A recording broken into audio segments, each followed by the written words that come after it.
دوستو channel subscribe, like اور share فرمائیں، شکریہ۔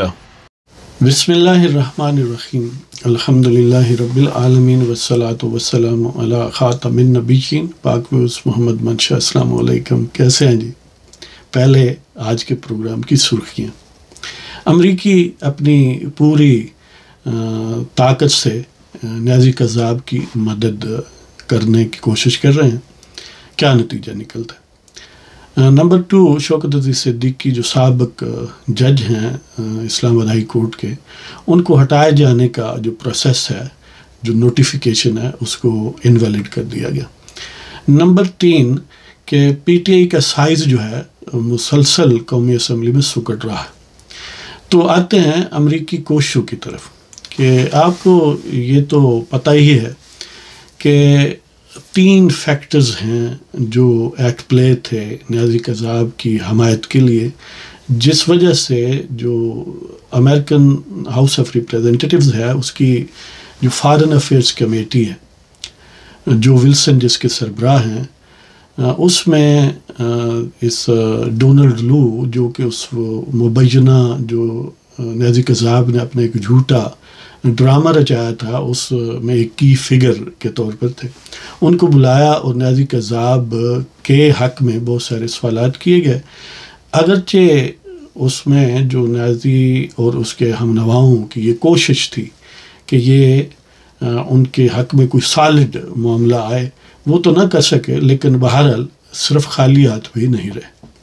جو فورسز تھیں 3 نیازی کے موقف کو گویا ہاؤس آف ریپریزنٹیٹیوز کی کمیٹی کے ذریعے ایک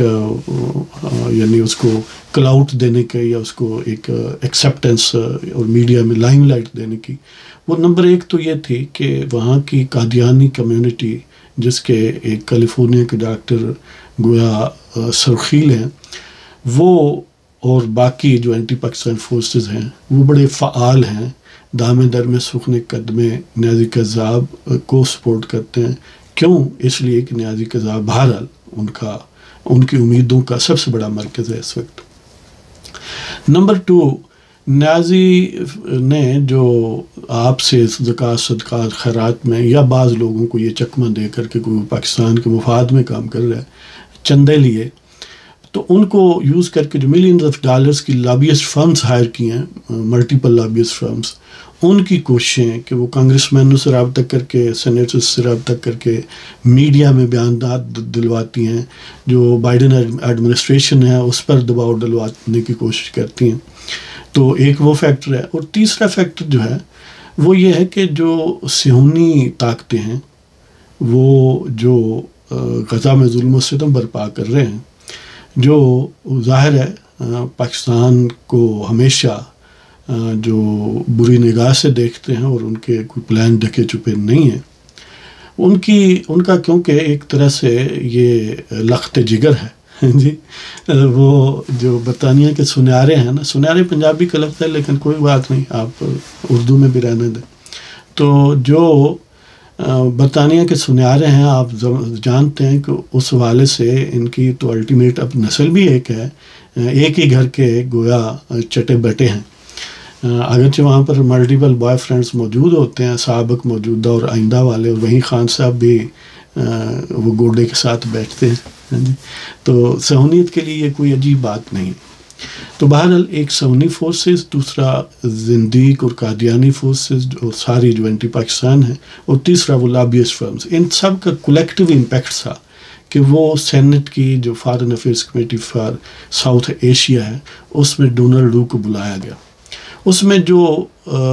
سمجھ لیں کہ بہت ووکل نیازی کے حق میں بولتے ہیں، ایک بریڈ شیرمن ہے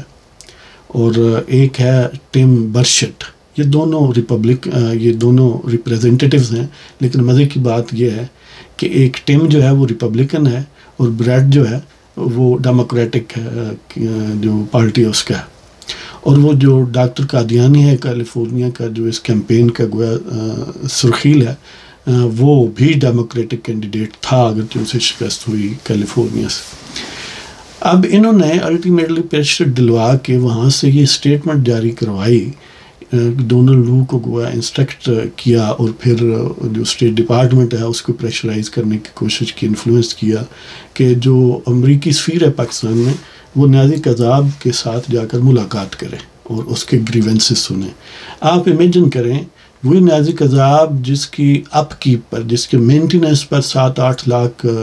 پاکستان کے قومی خزانے سے خرچ ہو رہے ہیں اور اس کی جو پیرنی ہے اس پر علیحدہ ہو رہے ہیں،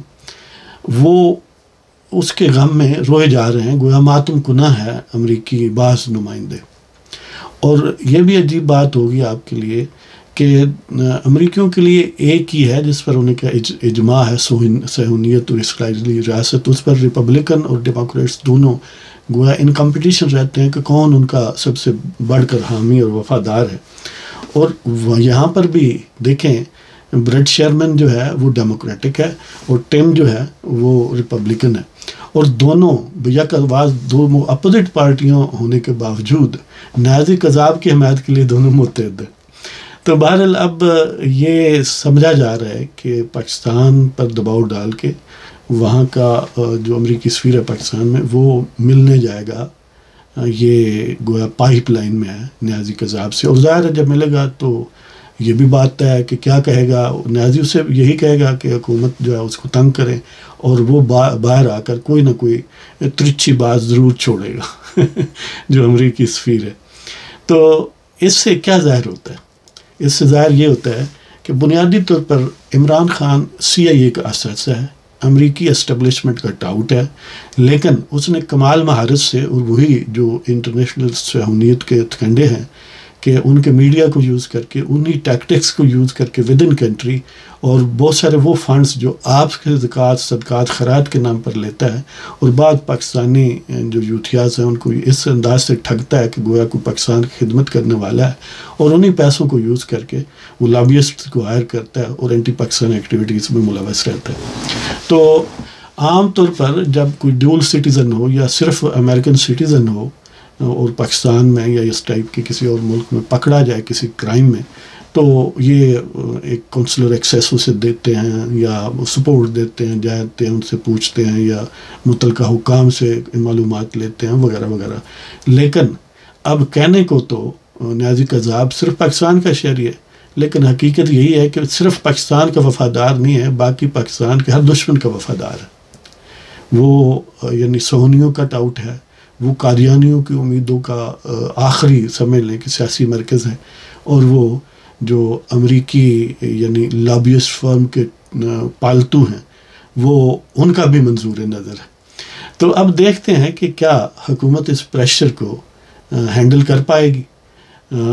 ظاہر ہے اگر یعنی امریکی اپنی پوری کوشش کریں،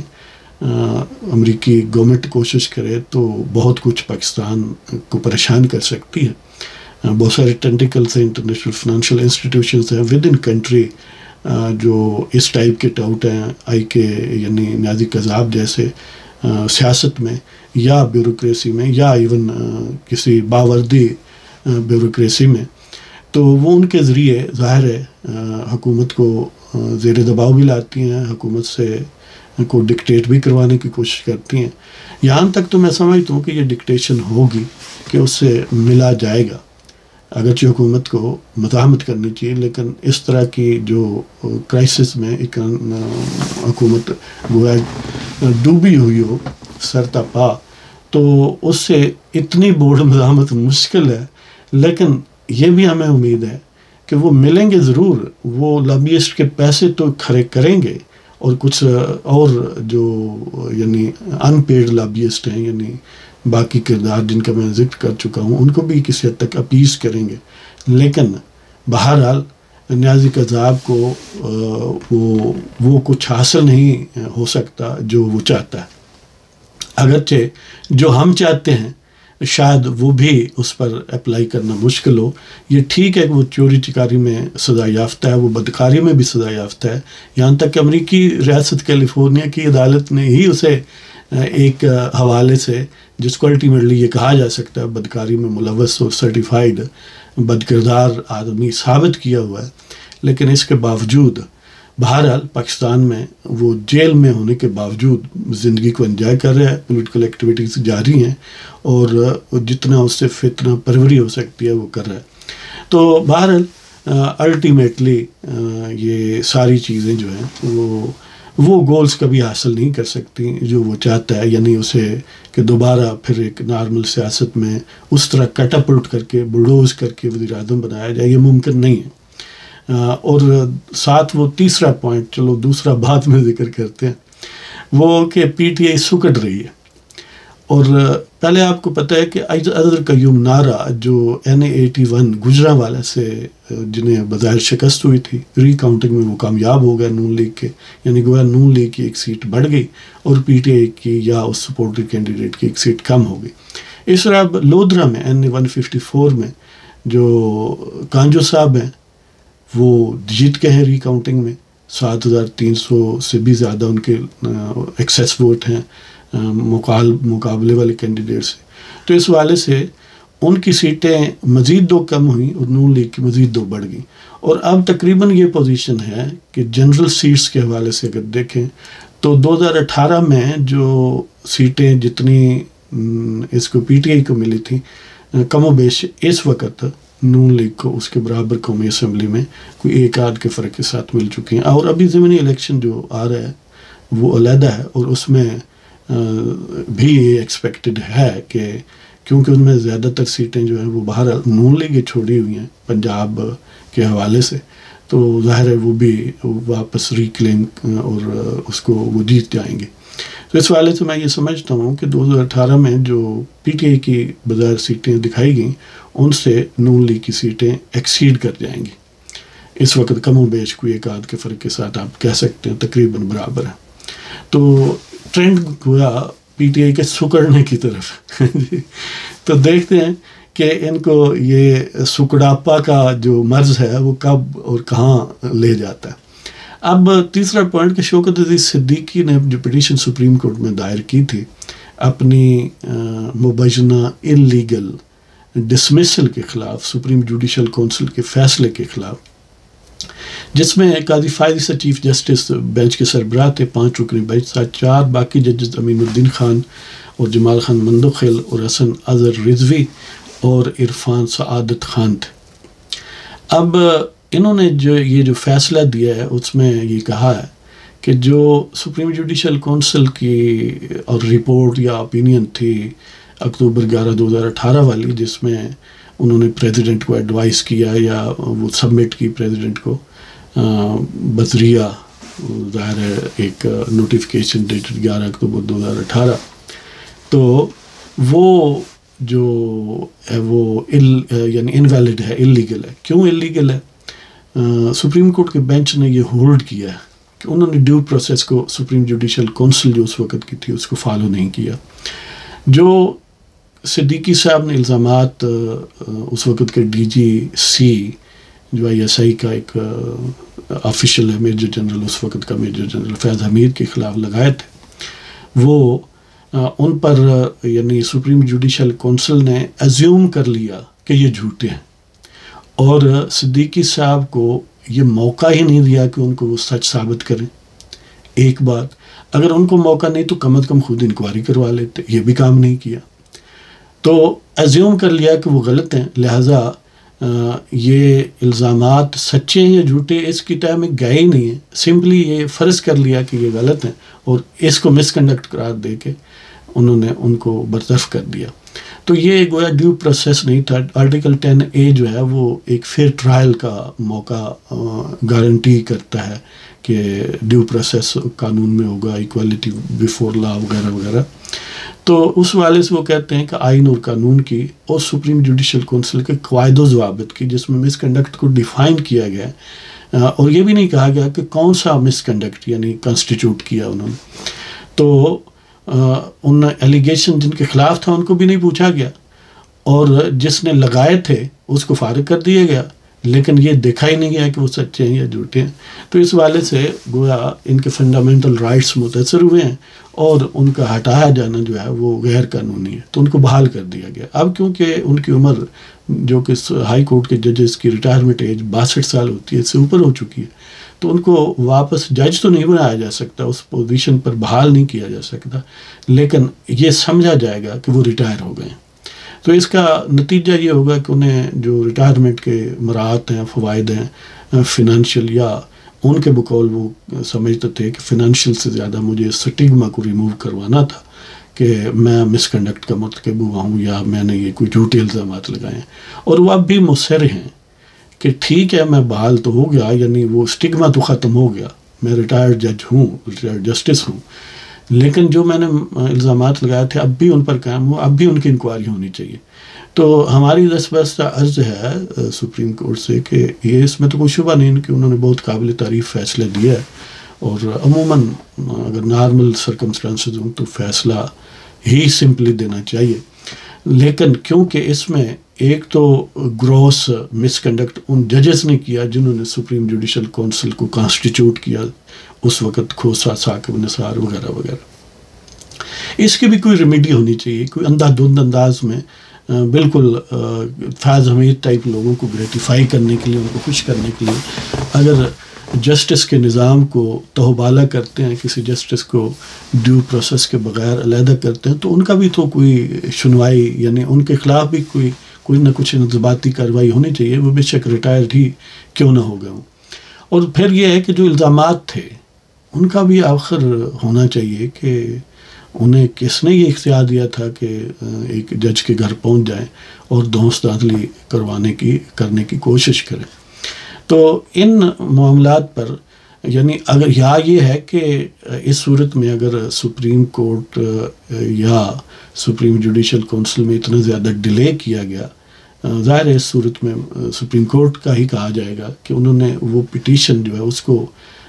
فکس ہی نہیں کیا اور ان کو ریٹائر ہونے دیا۔ تو اس کے باوجود کہ انہوں نے کہا کہ وہ فیصلہ غلط تھا، لیکن اس کے جو سبسٹانشیل کنسیکوینسز تھے وہ تو شوکت عزیز صدیقی نے فیس کیے، وہ رہتے ہو سکتا ہے سپریم کورٹ میں آ جاتے اور چیف جسٹس پہلے ہائی کورٹ کے بن جاتے، اسلام آباد ہائی کورٹ کے۔ تو اس والے سے عملی طور پر تو انہوں نے کچھ بھی نہیں کیا نا، کہ وہ جو نقصانات ہیں اس کا کوئی ازالہ نہیں ہے، اور نہ ہی ریٹریبیوشن ہے against those who are responsible for this gross violation of rule regulation اور لا اور آئین۔ تو میں سمجھتا ہوں کہ ایک طرف تو صدیقی صاحب کو ڈیمیجز کلیم کرنے چاہیے، اور الٹیمیٹلی سپریم کورٹ کو یہ فیصلہ کرنا چاہیے کہ ان کا اتنا نقصان جو ہوا ہے اس کی ایک مانیٹری ٹرمز یا پیکیونری بینیفٹس جو ہیں وہ اس صورت میں ہوں کہ ڈیمیجز ان کو ملیں، اتنے پیسے ان کو دیے جائیں، اور وہ پیسے جو ہیں الٹیمیٹلی ان سے وصول کیے جائیں کہ جو یہ سب ظلم و ستم برپا کر کے خود اب بھی ریٹائرمنٹ کے کھاتے میں ملینز آف روپیز جو ہیں وہ پاکستان کے نیشنل ایکسچیکر سے ڈکار کر رہے ہیں، ہزاروں یونٹ فری بجلی یوز کر رہے ہیں، کاریں یوز کر رہے ہیں، ڈرائیور یوز کر رہے ہیں، یہاں تک کہ اس کے علاوہ باقاعدہ گارڈ اور باقاعدہ اسٹینو ٹائپ یعنی کلیریکل سپورٹ یا سیکرٹری ٹائپ بھی انجوائے کر رہے ہیں۔ تو ایسے سفید ہاتھیوں کو اور ایسے لوگ جنہوں نے پاکستان کی ریاست کو قتل کیا ہے، آخر ان کا بھی تو کوئی محاسبہ ہونا چاہیے یار۔ اتنا کافی نہیں ہے کہ انہوں نے غیر قانونی کام کیا۔ دیکھیں ایک طرف انہوں نے پرائم منسٹر اس وقت یعنی دہشت گردی، دیکھیں جوڈیشل دہشت گردی، کہ اس وقت کے وزیر اعظم الیکٹڈ وزیر اعظم کو برطرف کر دیا، اور اس طرف ایک بہتر جو جج تھا اس کو برطرف کر دیا، اور انہیں کوئی پوچھنے والا نہیں ہے۔ یعنی کیا اس کا مطلب یہ ہے کہ الٹیمیٹلی جو وہ چاہتے تھے وہی ہوا، اور ان کا کوئی بال بیکا نہیں کر سکتا، ان کو کوئی پوچھ تک نہیں سکتا، اور جو پیچھے جن کے وہ ٹاؤٹ تھے یعنی فیاض حمید وغیرہ جو پیچھے، اور بجوا نام کا جو آسیب تھا پاکستان پر اس وقت، ان کو کوئی پوچھ نہیں سکتا۔ تو اس کا مطلب یہ ہے کہ پھر ایک یوم سوگ ہی رکھتے ہیں ریاست میں، ہیں جی، کہ جیسے کشمیر جانے پر نیازی قذاب نے کہا کہ ایک ٹانگ پر کھڑے ہو جائیں، ہیں جی، چند منٹ کے لیے، زندگی میں ایک مرتبہ تو کافی ہے۔ اس طرح ریاست پاکستان کو کہنا چاہیے کہ ہاں جی فلاں بج کر اتنے منٹ پر جو ہے فلاں دن ہم آدھے منٹ کے لیے ایک ٹانگ پر کھڑے ہوں گے، تاکہ ان ظالموں کا احتساب تو ہم نہیں کر سکتے، لیکن چلو ہم یہی کہہ لیں کہ یہ گویا ایک انداز ہے غم گساری کا۔ تو بہرحال جی اللہ تعالیٰ رحم فرمائے ہم پر، اور الٹیمیٹلی کم از کم اویئر آپ رہیں، آپ کانشیسلی ان چیزوں کو نوٹ کریں، اور جہاں جتنا ہو سکتا ہے اس پر آواز اٹھائیں. یہی ہے نا. اب ہم یہ تو نہیں کہہ سکتے کہ آپ کہیں حملہ آور ہو جائیں جی. تو اللہ تعالیٰ آپ سب کو خوش و خرم رکھے جناب. اللہ تعالیٰ پاکستان کے دشمنوں کو اندرون بیرون ملک برباد کرے اور رسوا کرے، اور جو پاکستان کی دشمن لابیاں ہیں ان کو ناکام کرے، اور ان کے سپانسر اور ان کے ٹارگٹس جو ہیں وہ بھی پاکستان کو نقصان پہنچانے میں ناکام رہیں. اجازت چاہتا ہوں جناب. خدا حافظ.